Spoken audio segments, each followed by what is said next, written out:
Another week, another smartwatch, and I would actually want to say another week, another Amazfit smartwatch. I mean, these guys take out a smartwatch, what, 2 a month, something like that, right?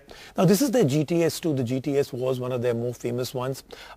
Pretty much everything you want in a smartwatch is out there. It's nice looking, slight bit of a tweak in the design to make it look a little bit more streamlined, more interesting than normal, typical generic smartwatches.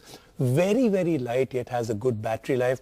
Almost every feature that you want, whether you want it for health or fitness, every feature is in there. So what did we think of this, the GTS 2?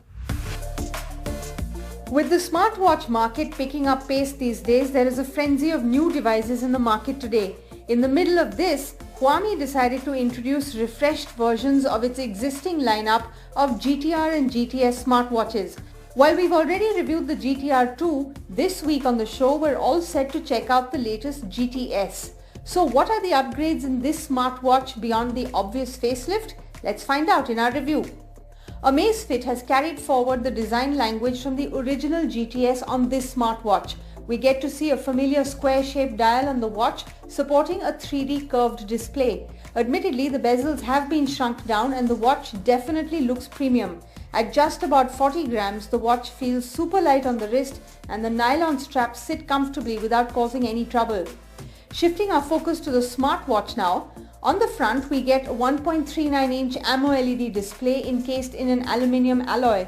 Bright and responsive, the display on the GTS 2 lived up to our expectations. Whether it was a gentle tap or a solid swipe, the response time was accurate. The display is easy to read under direct sunlight as well, although it does take some adjustments. Now, the GTS 2 does come with an always-on display, but a user can also use the button mounted on the right side of the smartwatch to wake it up. Once you're in, you're greeted with the same proprietary OS by Xiaomi that we saw on the GTR 2. Providing a fluid experience, the software integration on the GTS 2 is even better than we'd experienced on the new generation GTR smartwatch. The performance was snappy and the animations looked even better on the square-shaped dial.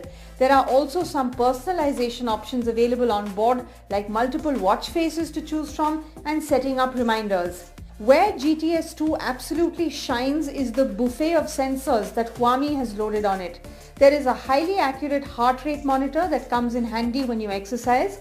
There is also an SpO2 monitor which shows quick but not necessarily accurate results. We also get 3 GB of internal storage which can be used to store applications and even music on the watch. Yes, just like its circular sibling, there is an inbuilt microphone and speaker on the GTS 2. This setup can also be used to answer phone calls and literally comes in handy.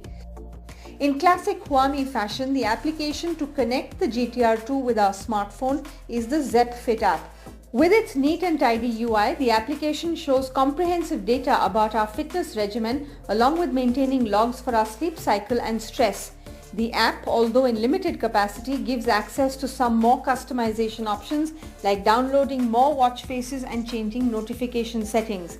A major criteria for judging a smartwatch is its battery life, and this is where we have mixed feedback for the GTS 2. During our testing, the smartwatch gave us a mileage of 3 days with all the sensors turned on before we had to plug it in. And with that, it's time for our verdict. Even though the GTS 2 lags behind in the battery department, it makes up for it with its well-defined software and hardware integration. At 12,999 rupees, you can consider this smartwatch if you want a premium user experience at an affordable price.